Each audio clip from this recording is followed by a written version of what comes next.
안녕하세요, 세정입니다. 안녕하세요, 알렉스입니다. 오늘은 하이어셀프 코리아 채널에 알렉스님과 콜라보 촬영을 하게 되었습니다. 네, 저도 많이 이렇게 불러주셔서 감사합니다. 예, 만나뵙게 돼서 반가워요. 제가 유튜브를 시작하게 된 게 알렉스님 영상 보고 나도 하고 싶다 이런 생각이 들어서 그때 물어봤거든요. 몇 년 전에. 장비 뭐 사야 되냐 이런 거 처음에 모르니까 물어봤고 근데 되게 친절하게 대답을 해주셨어요. 그래서 좀 진실한 사람 같다라는 생각을 했어요. 그런데 그 올라오는 영상 내용이 다 좋고 사람들이 많이 봐주잖아요.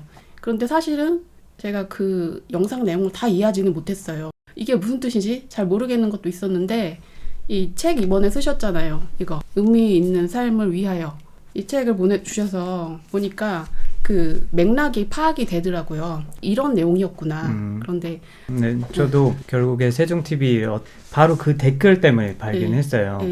아주 처음에 시작하실 때 그때 뭐 덕분에 이렇게 유튜브 이렇게 시작했다고 좀 계속 이렇게 추적해왔죠. 제가 그래서 아니 왜 이렇게 잘하시지? 그래서 여기까지 왔죠. 그래서 결국에 제가 이제 매일 드리게 됐어요. 개인적으로 궁금한 게 알렉스 몇 살이세요?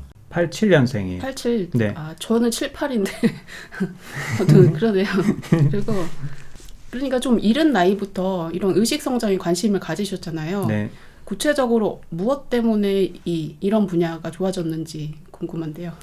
솔직히 말씀드리면 제 인생에서 모든 게 다 그냥 직관대로 그냥 흐름대로 잘 펼쳐지는데 딱히 한 계기를 이렇게 찝으려면 제가 옛날에 전략기획 회사에서 했을 때 베트남에서 친구 보러 항공권 다 예약해놓고 이제 그냥 놀러 가고 싶었어요. 근데 그 친구가 딱 가기 전에 뭐 그때 산악 마라톤을 이렇게 하는데 그냥 너도 그냥 등록해줄게. 그래서 아니 뭐 산악 마라톤은 아니 나 그냥 진짜 술 먹으러 이제 가려고 하는데 근데 그 친구는 결국에 산악 마라톤 저를 이제 등록해놓고 어쩔 순 없이 그냥 그 훈련 시작했어요. 그럼 몸도 되게 건강해지고 이제 호흡도 시작하고 요가도 시작하고 요가에서 명상으로 이렇게 넘어가고 그래서 그냥 6개월 안에 엄청난 전환점이 됐어요.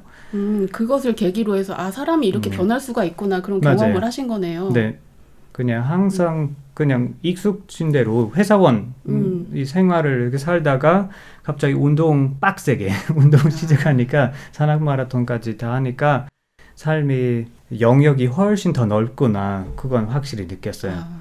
보통은 이런 영성 분야는 어떻게 마음 공부 시작하셨어요? 그러면 사람들이 대부분 너무 힘들어서요. 그리고 막 가족 때문에 괴로워서요. 이런 얘기 하거든요. 한국 사람들은. 그런데 이렇게 운동을 하다가 몸이 변화하고 마음이 변화하는 것을 느끼면서 그쪽을 더 좋아하게 됐다. 굉장히 긍정적이네요. 긍정적인 방식이고. 그리고 뭐 당연히 뭐 회사도 그냥 불만이 많았어요. 그래서 약간 조금 더 다른 삶을 살 수 있지 않을까 계속 그런 생각을 하면서 이걸 다 해왔죠. 굉장히 특이해요. 독일 분이신데 한국말로 이런 의식 성장에 대한 유튜브 채널을 하고 또 워크숍도 하고 사람들을 가르쳐주고 이끌어주고 이런 코치 일을 한다는 게 굉장히 특이하고 찾아보기 힘든 경우예요. 맞아요. 그죠? 맞아요. 저밖에 없어요. 없어요. 이렇게 하는 사람. 가끔 그런 댓글이 보여요. 왜 굳이 한국에 와서 이런 일을 이렇게 하게 됐냐. 전혀 제가 뭐 이렇게 전략적으로 어디 나라 가서 이런 일을 할 수 있을까 생각한 적 없고 그냥 흐름대로 그렇게 됐어요. 자연스럽게. 제가 17살 때 우연히 아리랑 TV에서 뉴넌스톱이라는 시트콤을 봤어요. 그거 너무 재밌어가지고 완전 그 순수한 유머를 보고 나도 한국 가야겠다. 근데 한국에 그렇게 막 재밌는 애들 예쁜 여자도 있을 줄 알았죠. 근데 그건 아니었죠. 근데 제가 18살 때 그럼 딱 고등학교 졸업 후에 처음에 왔었어요. 그때는 그게 하나도 안 보였어요. 힘든 점 하나도 안 보이고 완전 천국이었어요. 밝은 면만 저한테. 보였어요. 그죠? 주변의 사람들은 어땠어요? 그럼?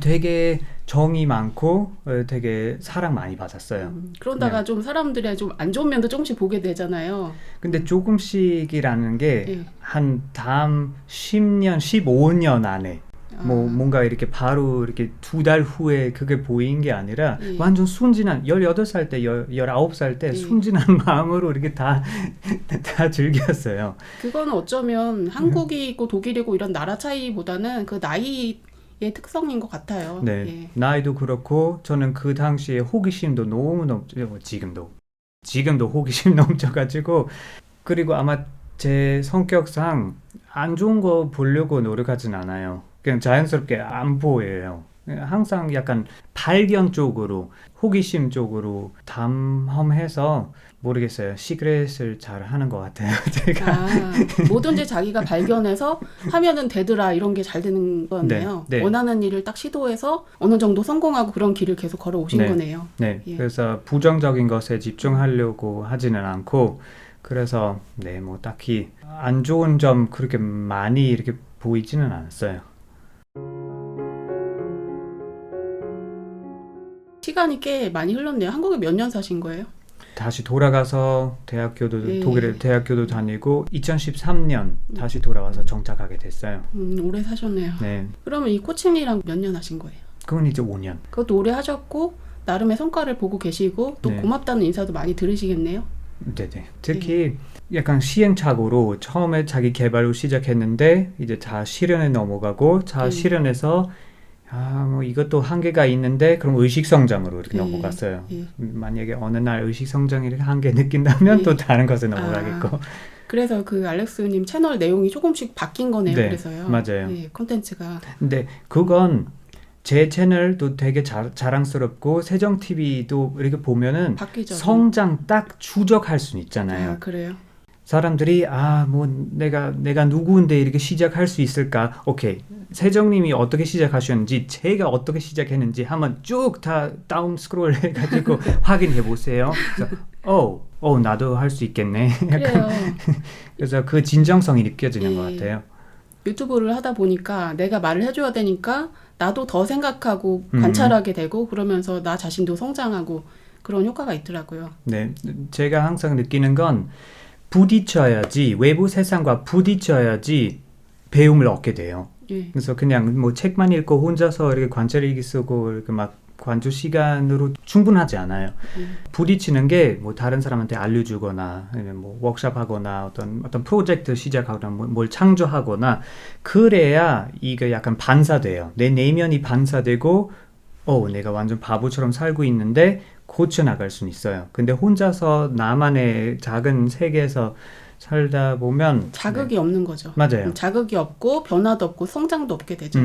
유튜브과 워크숍으로 솔직히 말씀드리면 굉장히 많이 성장했어요. 제가 예. 원래 그냥 시청자들이 성장해야 되는데 예, 맞아요. 근데 당연히 그런 마음으로 이렇게 올리는데 결국에 제일 많이 성장하는 사람이 업로드하는 사람이에요. 동양의 그 사자성어 중에서 교학상장이라는 말이 있어요. 배우는 사람과 가르치는 사람이 같이 성장한다. 네. 네, 그런 말이 있고 네. 그 말이 맞는 것 같아요. 알렉스님 채널이 자기개발 분야인데 자기개발이라는 단어만 듣고도 싫어 이런 사람들이 많아요. 왜냐하면 네. 자기개발 책이 항상 열심히 노력해서 성장을 해야 되고 그걸 안 하면 너는 못난 인간이야 이런 얘기. 그럼 나는 왜 이걸 못했을까? 자책감에 빠지게 되고 열등감에 빠지게 되고 이게 계속 순환이 되거든요. 네. 그런데 그 알렉스님 책을 읽어보니까 자기개발이 아니고 오히려 영성에 가깝더라고요. 이게. 네. 자기개발의 근본적인 원래 의미는 정신적인 성장. 제가 말하는 영적 성장하고 같은 개념인데 한국 사람들은 워낙 다른 사람들의 눈치를 보고 남 앞에서 내가 이렇게 멋진 사람이 돼야겠다, 성공해야겠다 이런 생각을 많이 하다 보니까 자기개발도 그런 식으로 왜곡해서 받아들이게 된 것 같아요. 서양 쪽에 자기개발을 얘기하는 사람들의 책을 읽어보면 이 책에서 많이 얘기하는 피터 라스톤 그 사람의 책도 내용이 거의 영적인 분야잖아요. 깨달음. 네. 그런 분야인데 자기개발을 우리나라 사람들은 완전히 다르게 알고 있다는 거죠. 알렉스님 채널에서 뭐 여기서 예를 들면 헌신을 하라고 나왔잖아요. 헌신. 네. 구체적인 목표를 세우고 전략을 짜고 실행을 하는데 실행을 하는 데 있어서 명확한 의도를 가지고 헌신을 하라. 헌신을 하라는 게 무슨 뜻인지, 왜 헌신을 하라는 것인지, 그리고 뭐 가치를 추구하자, 의미 있는 삶을 살자 그런 것들이 한국 사람들은 의미 있는 삶? 그거는 종교를 가진 사람들이 추구하는 거 아닌가? 이렇게 생각하고 보통 사람들은 뭐 남들을 짓밟고 올라가서라도 내가 성공하고 돈을 많이 벌면 그게 성공한 삶이다. 그런 생각을 하는 사람들도 있어요. 이런 차이는 왜 나오는 건지, 그리고 알렉스 님도 그런 부분을 좀 인식을 하셨나요? 자기 개발이라는 것에 대해서? 근데 저는 이제 개인적으로 자기 개발을 좋아하진 않아요. 예. 그래서 제 채널 자기 개발 채널이라고 생각하지도 않아요. 예. 제 채널은 의식 성장에 대한 채널인데 예. 자기 개발은 항상 그냥 아까 말씀하셨듯이 부족함에서 시작돼요. 예. 그냥 내가 현재 부족한데 그래서 더 나은 사람이 이렇게 돼야 된다고. 근데 여기서의 그 한계는 내가 늘 부정적인 동기부여로 예.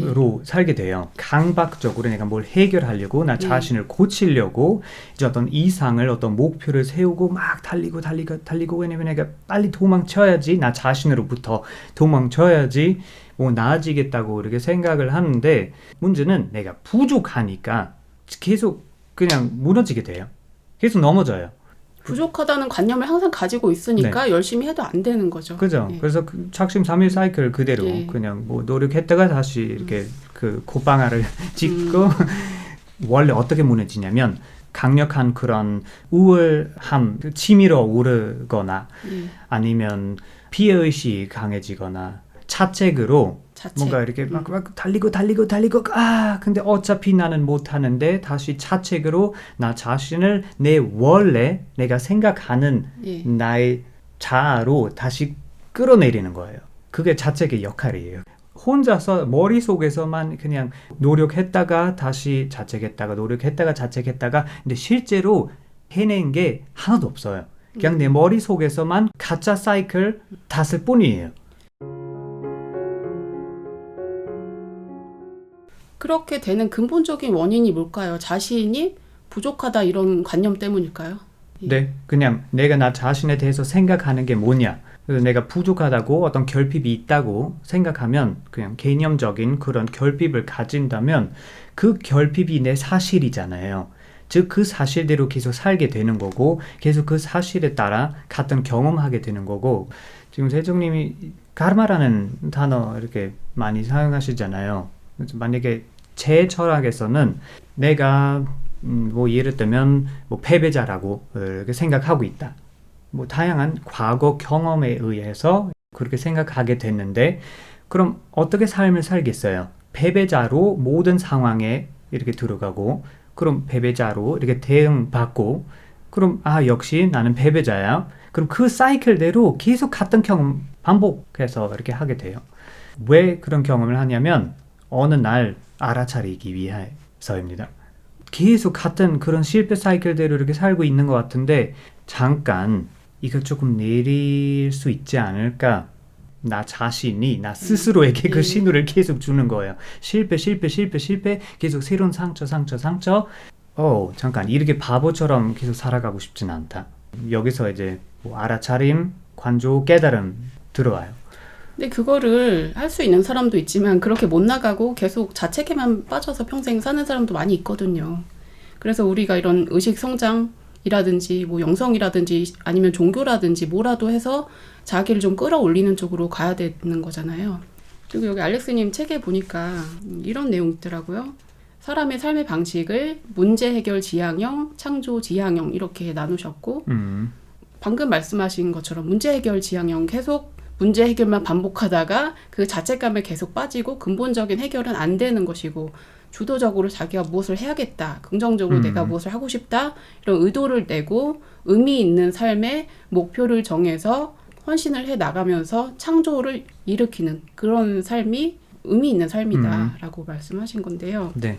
그 부정적인 동기에 의해서 움직이는 사람 그리고 긍정적인 동기 뭐 다이어트를 예로 드셨는데 내가 살을 빼는 목표가 남들에게 욕먹지 않기 위해서 이런 부정적 동기가 아니고 건강한 삶을 살고 싶다 이런 게 긍정적인 동기잖아요. 네. 직업을 가지는 것도 내가 좋은 직업을 가져서 남들 앞에 자랑하고 싶다. 이거는 내가 이걸 안 하면 남들이 욕하겠지. 이런 것은 이제 부정적 동기고 긍정적인 동기는 내가 이런 직업을 가지고 다른 사람들을 돕고 봉사하고 싶다. 기쁨을 느끼고 싶다. 이런 마음이 있잖아요.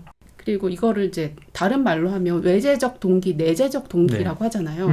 동기가 밖에 있냐, 안에 있냐. 그래서 이제 둘 다 같은 얘기인데 긍정이냐, 부정이냐, 외재적이냐, 내재적이냐. 우리가 처음에는 외재적 동기를 좀 가지고 있더라도 결국에는 내재적 동기로 내면의 진심, 진정한 자아로 돌아와서 진정한 자기의 진실에 의해서 행동하는 그런 삶으로 변화해야 한다. 그런 내용이었던 것 같아요. 책 내용이요. 맞나요? 네, 맞아요. 네. 왜냐면 내가 계속 싫어하는 것만 없애려고 달리면 내 의식이 엄청 한정돼 있잖아요. 계속 부정적인 것만 이렇게 보이고 그럼 그걸 이제 해결을 한 다음에 뭘 해요? 원하는 삶을 아직 살고 있지는 않아요. 그냥 싫어하는 것만 없앤 거지 주저앉다가 새로운 문제가 나타나게 마련이죠. 그럼 다시 이렇게 달리고 문제를 해결하고 아니면 도피하거나 다시 그 안도감 안에서 잠깐 기분 좋았다가 그럼 새로운 문제 올 때까지 기다릴 수밖에 없어요. 그럼 계속 반복하는 그 삶이 그냥 벌어지는 거죠. 이게 되게 쪼개진 삶이잖아요. 계속 싫어하는 것을 도피 싫어하는 것에만 몰두하니까 싫어하는 것 이렇게 일어날 수밖에 없잖아요. 근데 대신에 제가 이 책에서 이렇게 기본 원칙으로 제시하는 건 부정적인 것에만 집중하는 것보다 그냥 진짜 내가 진정으로 진심대로 원하는 것에 주의를 기울이고 거기서 이렇게 헌신한다면 그냥 쪼개진 그런 분열적인 게 아니고 이원성 안에서 계속 왔다 갔다 이렇게 하는 게 아니라 그냥 온전한 하나로 내가 진행할 수 통합이 되는 있어요. 거죠. 네, 그러니까 맞아요. 이원적이라는 거는 내가 사실은 속마음은 아닌데 속마음은 뭘 하고 싶은데 나는 뭐 예를 들면 속마음은 예술을 하고 싶은데 예술로는 돈을 벌지 못한다더라. 너 맞아요. 그렇게 하면 성공하지 못한다. 그러면 어떡하지? 사람들 앞에서 내가 자랑스럽게 살 수 없는데 이런 생각 때문에 못할 수도 있고 그럼 이 분열이 되잖아요. 자아 분열이 돼서 나는 이 일을 하고 싶은데 사람들은 공무원을 하라고 한다. 그러면 어떻게 살아요? 이런 일들이 상당히 많잖아요.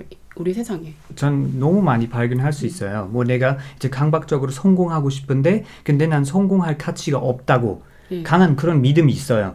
그럼 삶을 어떻게 살아가겠어요? 뭐 당연히 그냥 3일 동안 행동했다가 또 근데 난 역시 부족하니까 성공할 가치가 없으니까 행동을 못하고 이런 분열을 알아차리고 하나로 통합해서 목적 대 반대 목적 사이에서 살지는 않고 온전한 한 목적으로 온전한 확실하게 자기 진심이 원하는 쪽으로 쭉 가라 그거죠. 네. 그런데 사람들은 두려움이 있잖아요. 사람들이 그거 좋지 않다더라. 내가 과연 할 수 있을까? 이런 생각이 너무 많아서 못하는 것 같아요. 저도 사실 내가 과연 유튜브를 해서 사람들 앞에서 막 말을 할 수 있을까? 보통은 이런 생각 하기가 힘들어요. 그런데 하고 싶다는 이런 의지가 있으니까 결국은 하게 되더라고요. 이게 말을 잘은 못하지만 의미 전달은 되잖아요. 제가 아주 훌륭하게 말은 못해도 뭔가 진심을 가지고 한다는 거 그 자체가 중요한 것 같아요. 예. 제가 제시하는 원칙, 두 번째 원칙은 자아 확장이에요. 그냥 자아 수축, 계속 자기 중심적인 그런 접근법이 아닌 아까 말씀하셨듯이 그냥 내용만 전달 이렇게 되느냐. 그게 중요한 거지. 사람들에게 그 내용이 이렇게 와닿고 그냥 충분히 그냥 제가 원어민도 아닌데 문법도 틀릴 때가 많고 근데 그냥 내 말이 전달됐느냐. 그것에 집중하는지 아니면 오케이 내가 사람들 앞에서 얼마나 멋있게 얼마나 잘났게 얼마나 좋게 이렇게 보이냐 거기서 집중하는지 그 차이예요. 자기 중심적인 동기부여 이렇게 나가냐 아니면 헌신해서 내 주의를 외부 목적에 두느냐. 그럼 외적 목적에 이렇게 두는 순간 불안이 많이 사라져요. 아직도 당연히 그런 자기 중심적인 불안이 많이 이렇게 올라오지만 그게 더 이상 핵심이 아니잖아요. 제가 자꾸 사람들에게 하는 충고는 일단 작게 시작해보고 오케이 작은 자아 확장 불안 그대로 느껴보고 이틀 쉬고 그럼 다시 아주 작게 근데 작은 스텝으로 점점 더 커지고 점점 더 편해지고 훨씬 더 당당하게 이렇게 장기적으로 나갈 수는 있어요. 한꺼번에 바꿀 수는 없지만 조금씩 변화하면서 내가 요만큼 할 수 있네? 이거를 확인하고 조금 더 나아가고 이런 식으로 하라는 거죠. 10만 명 이렇게 구독자 수 유튜브 이렇게 하는 게 무서울 수도 있어요. 근데 그냥 처음에 뭐 한두 명, 세 명, 어차피 가족밖에 안 보니까 네. 그냥 일단 그렇게 이렇게 시작해보고 그 다음에 이렇게 10명 점점 더 편해 그냥 익숙해지는 거죠. 유튜브만이 아니고 다른 일들도 다 네. 마찬가지죠. 내가 과연 할 수 있을까 이런 두려움. 사람들이 질문을 할 때는 제가 무슨 직업, 어떤 분야로 가고 싶은데 이런 문제가 있다고 하는데 제가 과연 할 수 있을까요? 그런 질문을 하시는데 근데 정말 마음에서 불안이 많고 계속 그 생각에 빠져 있는 사람은 거기서 조금이라도 시도를 해보고 내가 해냈다는 그 성취감을 느끼고 그걸 계속 반복을 해야지 자신감을 가지고 나아갈 수 있다는 거죠. 네. 네.